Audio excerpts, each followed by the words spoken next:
우리에게 주시는 하나님의 말씀은 사도행전 5장 33절부터 42절까지 말씀입니다. 그들이 듣고 크게 노하여 사도들을 없이 하고자 할새 바리새인 가말리엘은 율법 교사로 모든 백성에게 존경을 받는 자라. 공회 중에 일어나 명하여 사도들을 잠깐 바깥에 나가게 하고 말하되, 이스라엘 사람들아, 너희가 이 사람들에게 대하여 어떻게 하려는지 조심하라. 이전에 드다가 일어나 스스로 선전하매 사람이 약 400명이나 따르더니 그가 죽임을 당함에 따르던 모든 사람들이 흩어져 없어졌고, 그 후 호적할 때에 갈릴리의 유다가 일어나 백성을 꿰어 따르게 하다가 그도 망한즉 따르던 모든 사람들이 흩어졌느니라.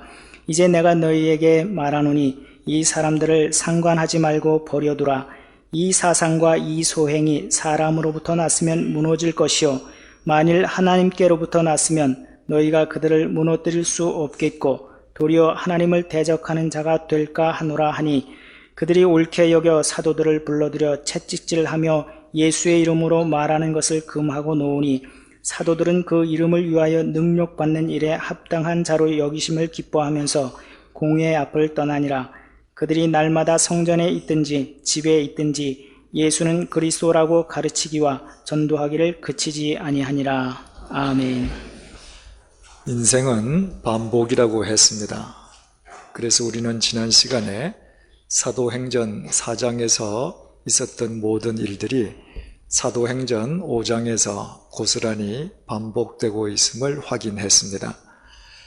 대제사장과 사두개인 당파를 비롯한 유대교 최고 지도자들은 예수 그리스도의 생명과 능력의 증인된 사도들에 대해서 다 마음에 시기가 가득하여 그들을 투옥시키고 산헤드린 공회를 열어 그들을 소환하고 신문하고 예수의 이름으로 말하지 말 것을 협박하기를 반복했습니다.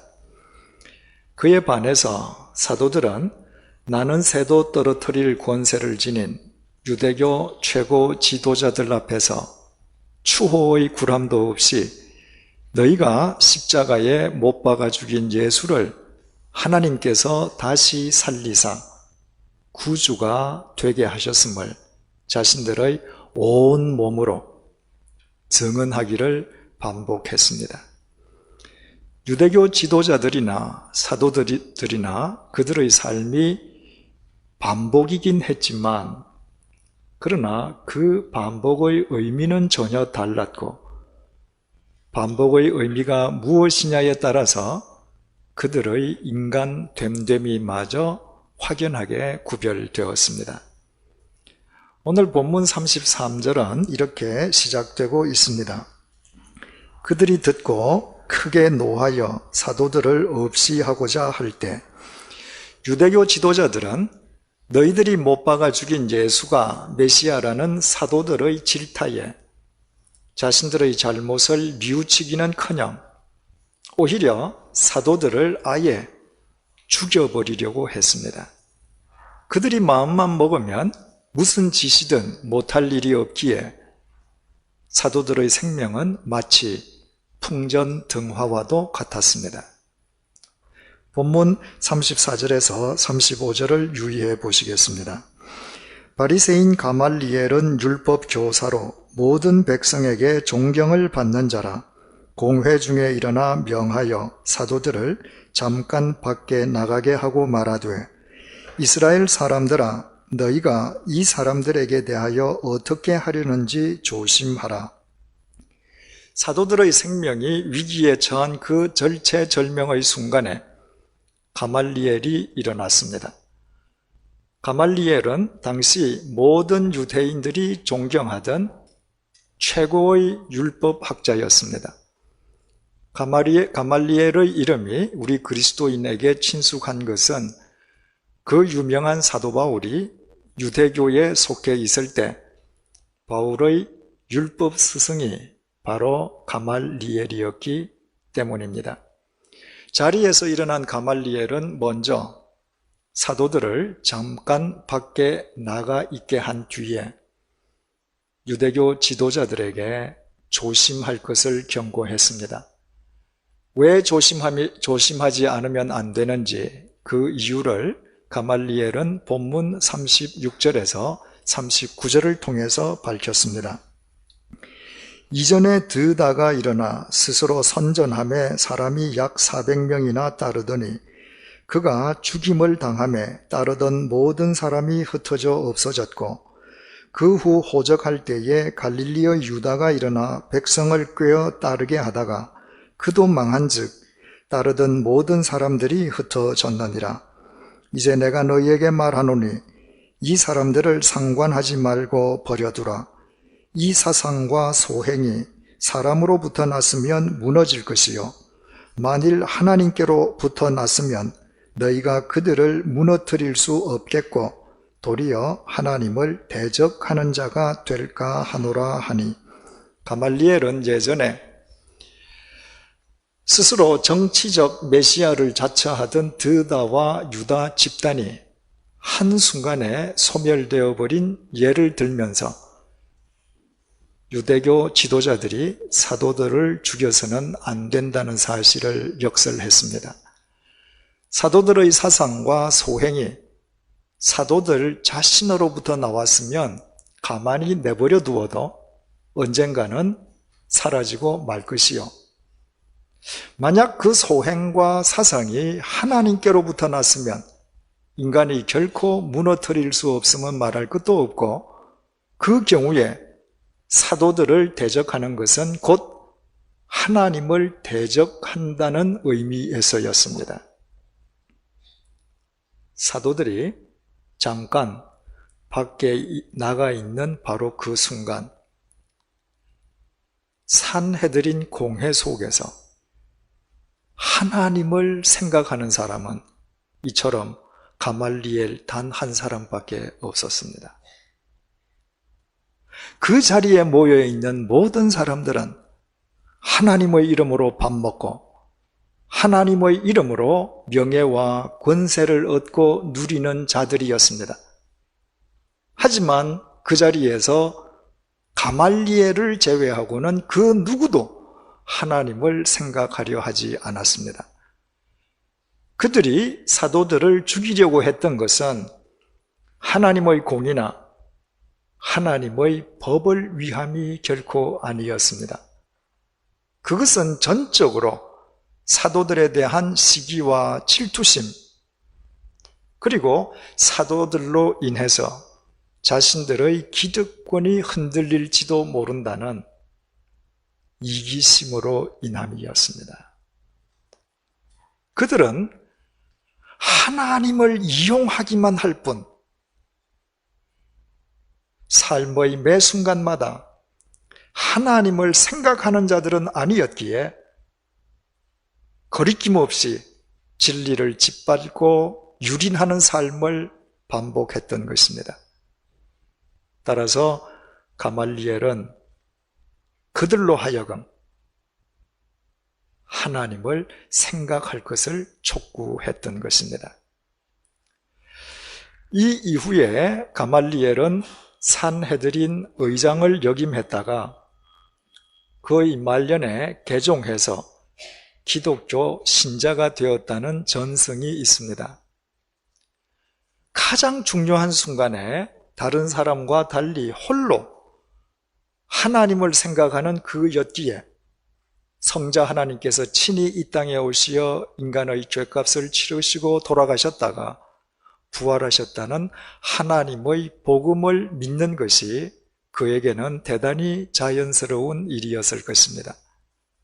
하물며 그의 애 제자가 바울이었음이에야 두말할 나위가 없습니다.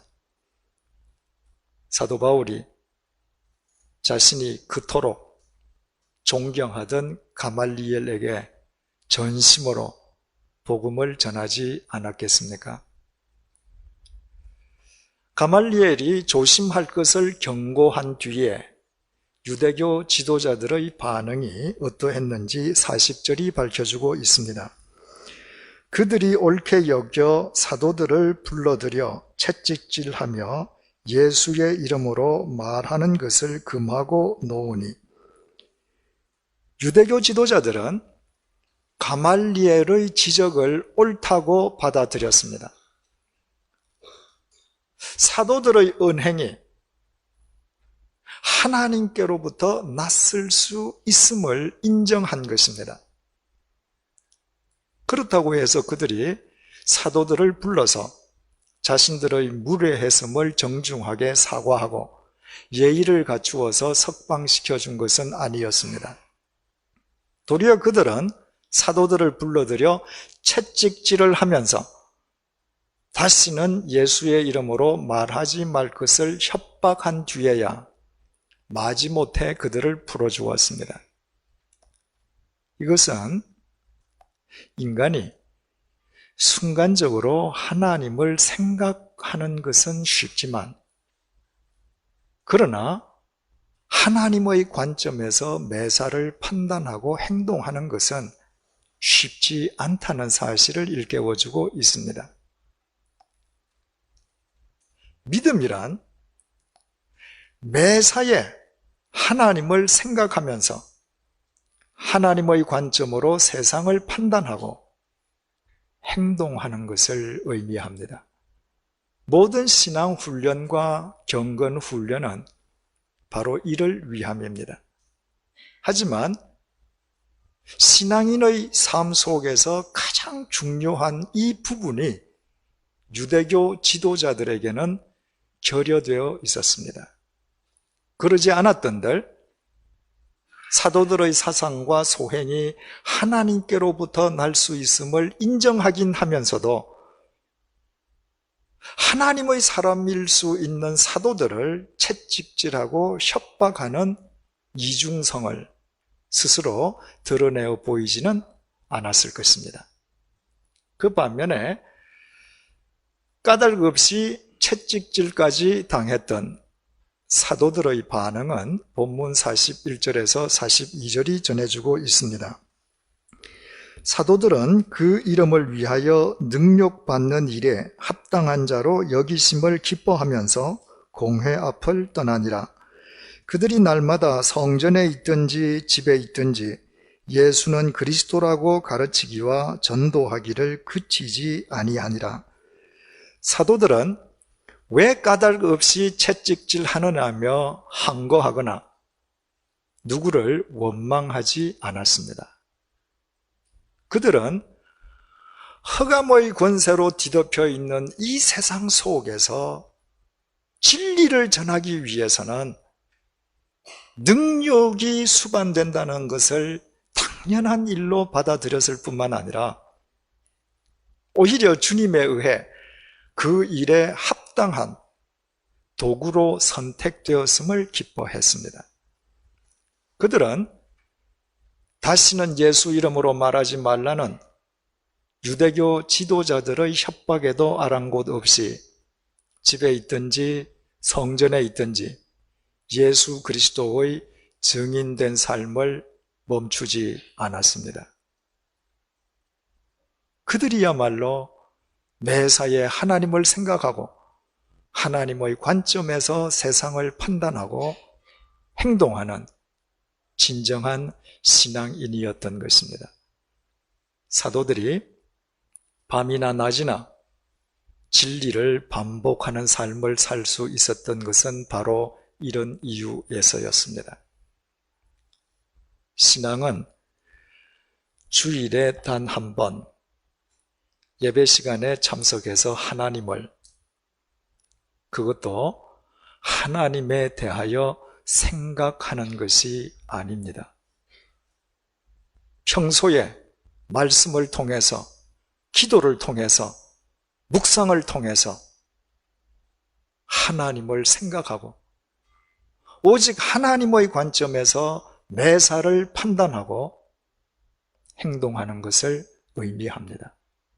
그때에만 본문 속 유대교 지도자들처럼 하나님을 믿는다면서도 실제로는 하나님을 부정하는 어리석음에서 탈피할 수 있고, 사도들처럼 세상의 악을 이기고 어떤 상황이든 믿음으로 극복할 수 있습니다. 우리는 지난 수요 성경 공부 시간에 고린도후서 4장 8절에서 10절을 통해서 사도 바울의 위대한 신앙 고백을 함께 생각해 보았습니다. 우리가 사방으로 우겨쌈을 당하여도 쌓이지 아니하며 답답한 일을 당하여도 낙심하지 아니하며 박해를 당하여도 버림받지 아니하며 거꾸로 트림을 당하여도 망하지 아니하고 우리가 항상 예수의 죽음을 몸에 짊어지면 예수의 생명이 또한 우리 몸에 나타나게 하려 함이라. 진리를 전하는 선한 일을 하고서도 사방으로 우겨쌈을 당하고 답답한 일만 생기고 심지어 핍박을 당하다가 아예 거꾸로지기까지 한다면 적어도 바보가 아닌 다음에야 자기 삶의 길을 바꿈이 마땅하지 않겠습니까? 그런데도 바울은 자기 삶의 길을 바꾸지 않았습니다. 그는 사방에서 우겨쌈을 당해도 그 상황 속에 결코 쌓이지 아니하고 답답한 일을 당해도 낙심하지 아니하고 핍박을 받아도 버림받지 않고 거꾸로 트림을 당해도 망하지 않는 것은 두말할 것도 없고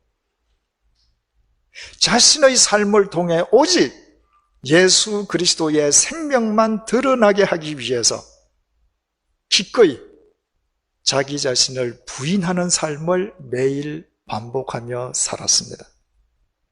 사도 바울 역시 매사에 하나님을 생각하고 하나님의 관점에서 매사를 판단하고 행동하는 진정한 신앙인이었기 때문입니다. 하나님의 관점에서 생각해 볼 때 진리를 반복하는 삶만이 참된 삶이요, 진리를 위해 죽는다고 하는 것은 도리어 영원히 사는 길임이 확연하게 보였기 때문입니다. 이것은 비단 개인의 삶에만 적용되는 이야기가 아닙니다. 한 국가 또는 인류 역시 예외일 수는 없습니다. 참된 그리스도인들은 한 국가 혹은 인류가 당면한 문제 속에서 무엇보다도 먼저 하나님을 생각하는 자요, 하나님의 관점에서 그 문제를 바라보고 행동하는 사람들입니다. 역사의 주관자는 하나님이시기에 역사, 히스토리는 곧 하나님 그분의 이야기, His story이기 때문입니다. 3000년 전 솔로몬 왕이 강력한 지도력과 탁월한 리더십, 카리스마로 경제 개발과 국토 개발을 통해 자신의 왕국을 탄탄대로 위에 올려놓았습니다. 어느 시대이든 강력한 정치력 하에서는 소외되거나 과중한 부담을 떠안아야만 되는 백성이 많기 마련입니다. 솔로몬 시대에도 예외가 아니었습니다. 솔로몬의 통치력이 강력했던 만큼 백성의 불평은 광범위하게 퍼져 있었습니다. 마침내 솔로몬 왕이 죽고 그의 아들 르호보암이 갓 왕위에 올랐을 때입니다. 백성들은 그들의 대표격인 여로보암을 앞세워서 르호보암 왕을 찾아와서 탄원했습니다. 그 내용이 열왕기상 12장 4절에 기록되어 있습니다. 왕의 아버지가 우리의 멍에를 무겁게 하였으나 왕은 이제 왕의 아버지가 우리에게 시킨 고역과 매운 무거운 멍에를 가볍게 하소서. 그리하시면 우리가 왕을 섬기겠나이다.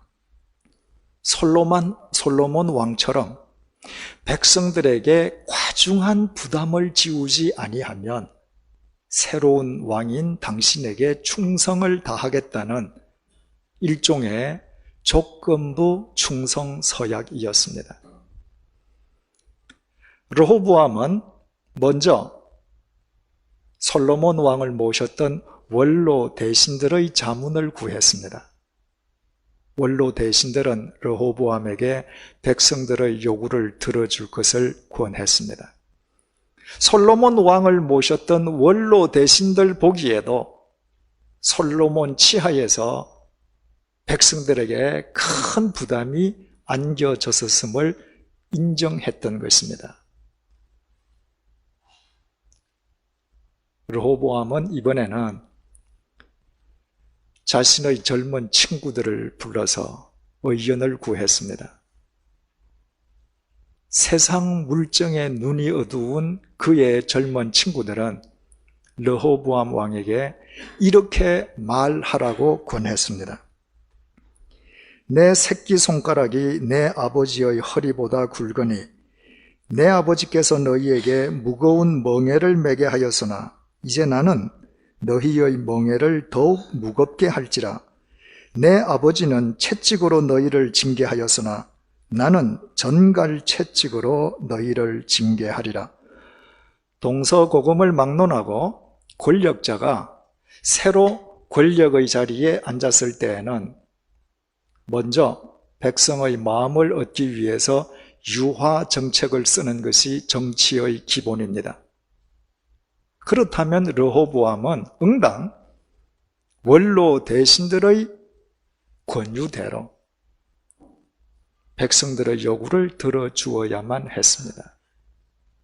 하지만 르호보암은 다시 자신을 찾아온 백성들을 젊은 친구들이 권했던 대로 포악한 언행으로 대하였습니다. 그것은 참으로 어처구니 없는 짓이요, 일국의 최고 지도자가 행하기에는 너무나도 비상식적인 언행이었습니다. 그런데 이와 관련해서 열왕기상 12장 15절이 대단히 중요한 사실을 증언해주고 있습니다. 왕이 이같이 백성의 말을 듣지 아니하였으니 이 일은 여호와께로 말미암아 난 것이라. 르호보암이 백성의 요구를 듣지 않고 여론을 일방적으로 묵살한 것은 여호와께로 난 일이라는 것입니다. 쉽게 표현하면 그것은 하나님에 의해 일어난 하나님의 섭리였다는 것입니다. 대체 이것이 무슨 의미입니까? 르호보암에 의한 여론의 일방적인 묵살은 왕국의 분열로 이어졌습니다. 불평을 품고 있던 백성들이 여로보암을 왕으로 세워 소위 북왕국을 새로이 세웠던 것입니다. 당시 이스라엘 12지파 가운데에 북왕국에 합류한 지파가 무려 10지파였으니 백성들의 불만이 얼마나 컸겠습니까? 하루아침에 날벼락을 맞은 것 같았을 르호보암의 충격과 분노가 얼마나 컸겠습니까?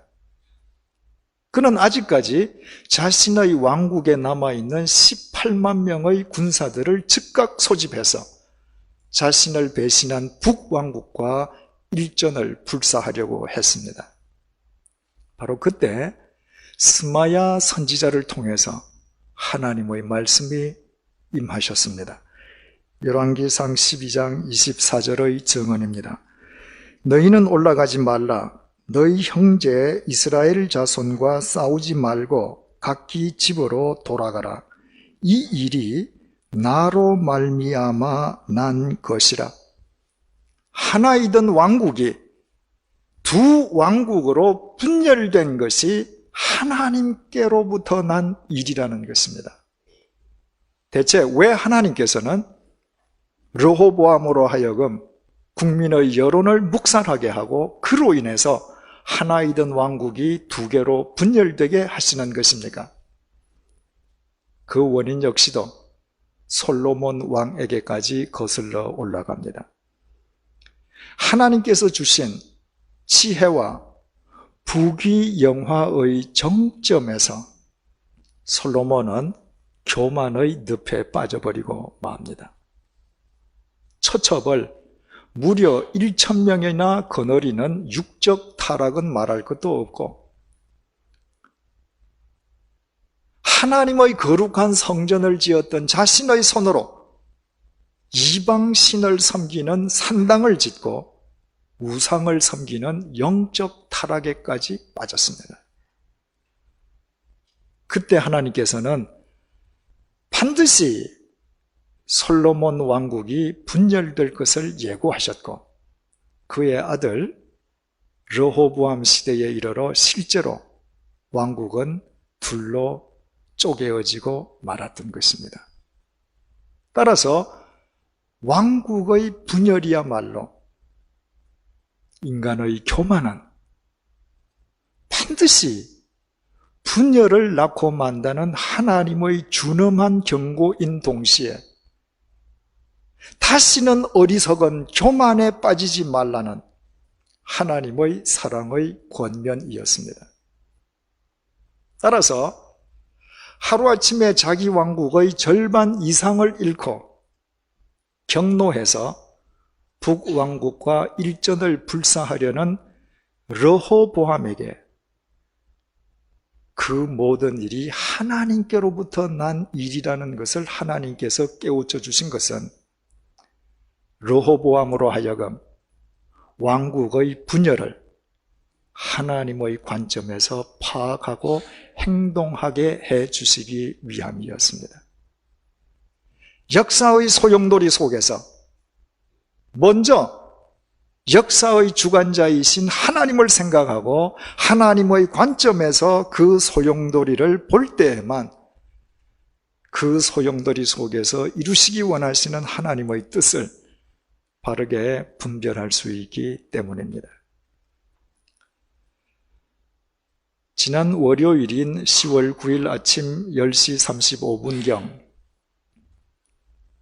북한의 핵실험 강행으로 인해서 우리나라가 그날 하루 온종일 패닉 상태에 빠졌었습니다. 주가가 폭락해서 그날 하루 주식시장에서 날아간 돈이 21조 원에 달한다는 것만으로도 국민의 충격이 얼마나 컸었는지 능히 짐작할 수 있습니다. 그런데 그 와중에서 정작 저를 놀라게 했던 것은 다른 데 있었습니다. 2003년에 북한이 영변 원자로 시설에 상주하고 있던 국제원자력기구 사찰단을 강제로 추방하고 핵 개발 재개를 공언한 이래 북한이 핵 개발과 관련해서 일관된 행보를 보여왔음에도 불구하고 우리나라의 대통령을 비롯해서 정부의 책임 있는 관계자 가운데에 그 누구도 북한의 핵실험을 예측하고 대비한 사람이 없었다는 사실이 국민의 한 사람으로 너무나 놀라웠습니다. 국가 안보와 국민의 생명을 책임지는 정부 당국자는 국가를 위협할 수 있는 1%의 가능성에까지도 철저하게 대처하고 있어야만 합니다. 국민이 세금을 내어서 그들을 먹여 살리는 이유가 바로 거기에 있기 때문입니다. 그런데도 마지막 순간까지 북한이 핵실험을 하지 않을 것이라는 근거 없는 낙관론에 사로잡혀 있다가 막상 사태가 터지고 난 뒤에야 수습하느라 허겁지겁함으로써 그들 자신이 책임있고 역량을 갖춘 정치 지도자들이라기보다는 순진한 센티멘털리스트임을 스스로 보여주었습니다. 두 번째로 저를 놀라게 한 것은 그 와중에서 하나님을 믿는 그리스도인들조차도 믿지 않는 자들과 전혀 구별되지 않았다는 것입니다. 불안 속에서 한쪽에서는 핵실험을 강행한 북한을 규탄하고 정부를 비판했고, 반대쪽 진영에서는 북한과 대화에 나서지 않는다면서 미국을 비판했습니다. 그러나 진정한 그리스도인이라면 그 위기의 소용돌이 속에서 무엇보다도 먼저 하나님을 생각하고 하나님의 관점에서 그 사태를 바라볼 수 있는 자이어야 합니다.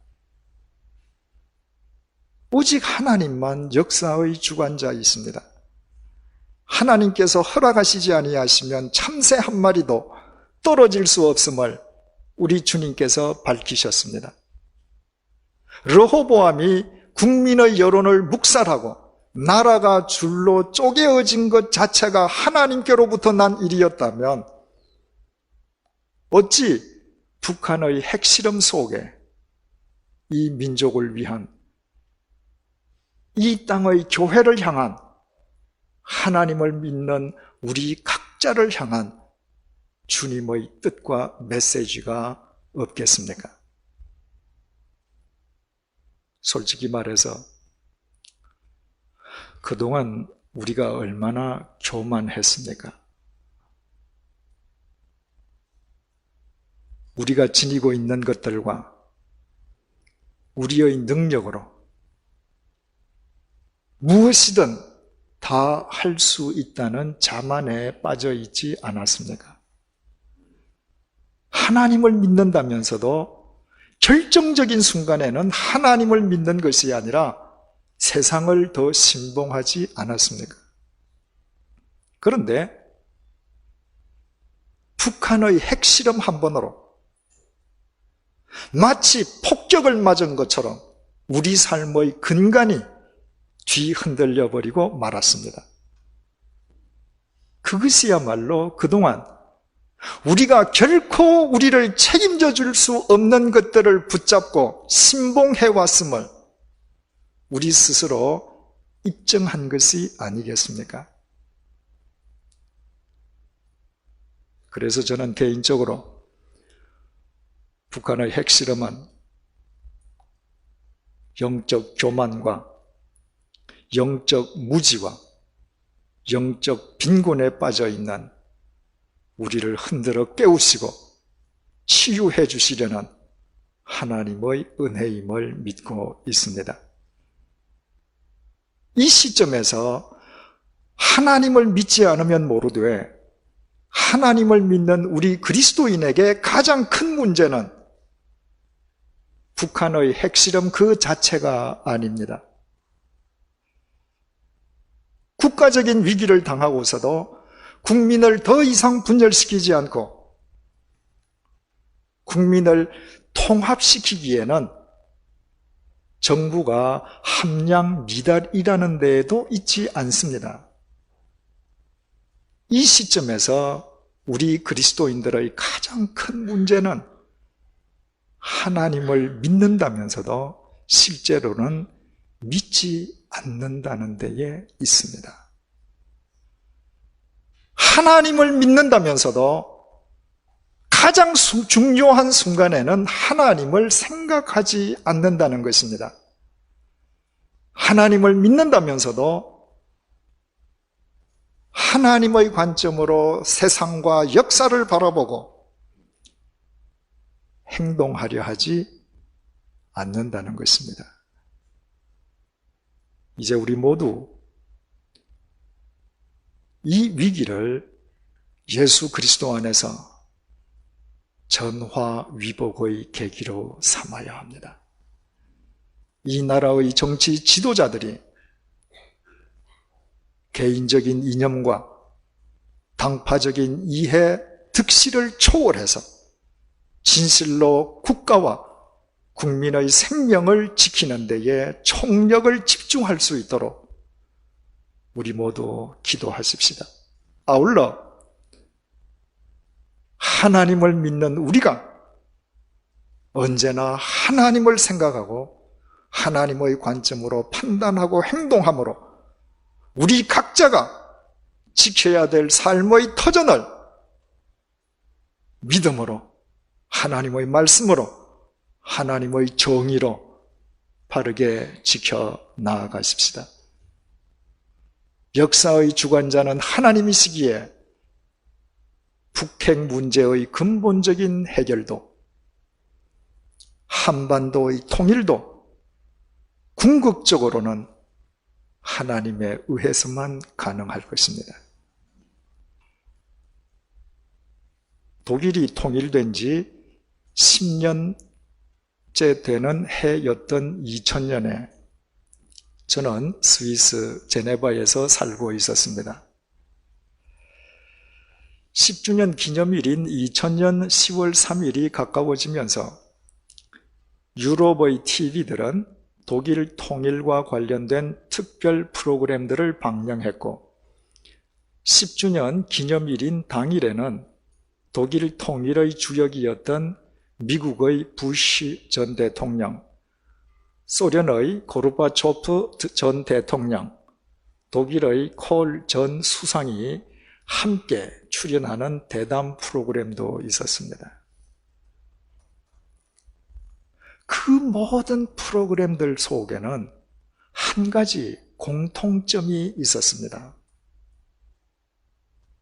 독일 통일에는 인간이 설명할 수 없는 힘이 작용했다는 것입니다. 공공방송이기 때문에 표현을 그렇게 할 수밖에 없었겠지만 독일 통일은 하나님의 섭리에 의해서 가능했다는 것입니다. 하나이던 나라가 둘로 쪼개어지는 것이 하나님께로부터 나는 일이라면 둘로 쪼개어졌던 나라가 하나 되는 것이 어찌 하나님께로부터 나지 않고 가능할 수 있겠습니까? 30년 동안 동독과 서독을 갈라놓았던 베를린 장벽이 1989년 11월 9일 밤에 총 한 방을 쏘지 않고 허물어져 내렸다는 것이 하나님의 섭리가 아니고서야 어떻게 가능할 수 있겠습니까? 본래 하나이다가 둘로 갈라진 쪽이 사이가 서로 합쳐지기 위해서는 어느 한쪽이 반드시 일방적으로 계속 베풀어야 합니다. 그런 의미에서 햇볕 정책도 포용 정책도 참 귀한 방법이라고 할 수 있습니다. 하지만 포용 정책만으로 한반도가 통일될 수 있다고 믿는다면 그것은 참으로 큰 오산입니다. 그런 교만한 마음으로는 이번 핵실험 사태에서 보듯이 우리가 거만한 마음으로 베푼 모든 것들이 도리어 우리를 찌르는 칼날로 되돌아올지도 모릅니다. 포용 정책은 오직 하나님을 향한 겸손한 믿음의 토대 위에서만 결실될 수 있습니다. 동독을 포용하려는 서독의 동방정책이 사회민주당에 의해서 시작되었지만 독일이 통일될 때에 그 통일을 주도했던 서독의 집권 여당은 하나님의 관점에서 매사를 판단하고 행동하자는 사람들이 모여서 만들었던 기독교 민주당이었다고 하는 사실은 오직 하나님을 향한 겸손한 믿음의 토대 위에서만 포용정책이 결실될 수 있다는 좋은 본보기가 아닐 수 없습니다. 이런 관점에서 오늘날 우리의 조국은 그 어느 때보다도 그리스도인인 우리의 참된 믿음과 바른 역할을 요구하고 있습니다. 사랑하는 교우 여러분, 이제 북핵 사태로 인한 모든 공포와 불안과 근심으로부터 벗어나십시다. 오직 하나님을 생각하면서 하나님의 관점으로 이 세상을 판단하고 행동하여 하나님께서 우리 각자에게 맡겨주신 삶의 터전을 믿음으로, 진리로, 말씀으로 굳건하게 지키십시다. 그때 아무리 사방으로 우겨쌈을 당해도 우리는 쌓이지 아니할 것이요, 답답한 일을 당해도 낙심하지 아니할 것이며, 핍박을 당해도 버림받지 아니할 것이고, 거꾸로 트림을 당하여도 망하지 않을 것입니다. 천지를 창조하신 하나님께서 하나님을 믿는 우리가 죽어도 영원토록 책임져 주실 것이기 때문입니다. 기도하시겠습니다.